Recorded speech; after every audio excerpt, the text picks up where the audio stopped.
मित्रों नमस्कार। आज का विषय है राजविद्या। शिष्य ने गुरु से पूछा कि गुरुजी, आप भजन की बात और राजविद्या को संक्षेप में बताइए। गुरु ने कहा, पहले भजन का स्वरूप समझो। पहली बात है मनमना भव, अर्थात मेरे में यानी परमात्मा में मन को लगा दो।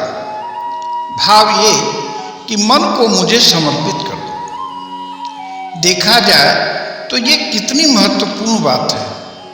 सारे पातक मन की स्वतंत्रता से ही होते हैं। अगर मन को हरि चरणों से बांध दिया तो इसका मनमानापन समाप्त हो जाता है। सारे पाप कर्मों से व्यक्ति बच जाएगा। जैसे मन लगा किसी सुंदर लगने वाली वस्तु में, पर अब याद आया कि मन तो हमने दे दिया है, तो उन्हीं से पूछूं कि इस तरफ जाऊं या नहीं।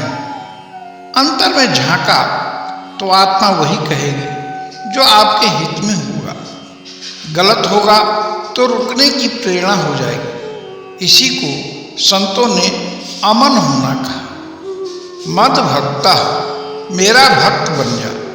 भक्त श्री गोविंद का बना तो उनके सारे गुण आना शुरू हो जाएंगे। जैसे पाइप को बड़े हौज से जोड़ दिया तो हौज का जल आपके पास आना शुरू हो जाएगा। परमात्मा से जुड़ने पर दैवी गुण आना शुरू हो जाएगा। कल्याण होना प्रारंभ हो जाएगा।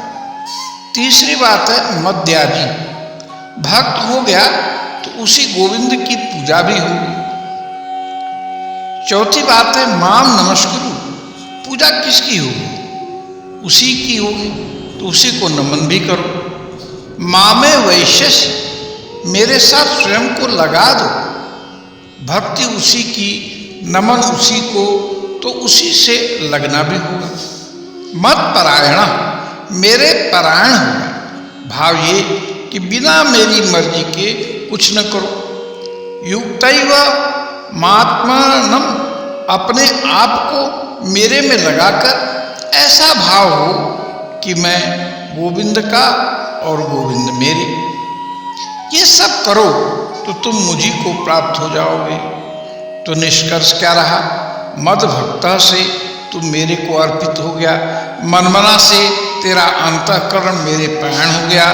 मद्याजी से तेरी क्रियाएं ही मेरी पूजा की सामग्री हो गई। माम नमस्कुरु से तेरा शरीर मेरे चरणों में समर्पित हो गया। इस प्रकार मेरे परायण हुआ, मुझी को प्राप्त हो गई। जो साधक ज़्यादा नहीं समझे हों उनके लिए एक ही संक्षिप्त संदेश है कि शरणागत हो जाए।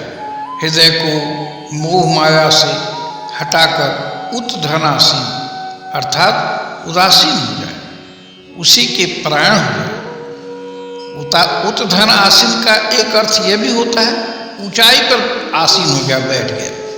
तो जो भगवान को ध्यान करेगा वह उत्धन आसीन यानी ऊंचाई पर पहुंच जाएगा। बाकी सारे कार्य वे स्वयं परमात्मा ही करा देंगे। योगक्षेमम वहाम्यहम्, ऐसे भक्त का योगक्षेम मैं स्वयं करता हूँ। ये उन्हीं की वाणी है। तो शरणागत हो जा, यही निष्कर्ष है। परमात्मा को ही सब कुछ छोड़ दो, यही निश्चित, यही अंतिम वाणी है। ओम शांति, ओम शांति, ओम शांति। हम अपनी वाणी को यहीं विश्राम देते हैं। धन्यवाद।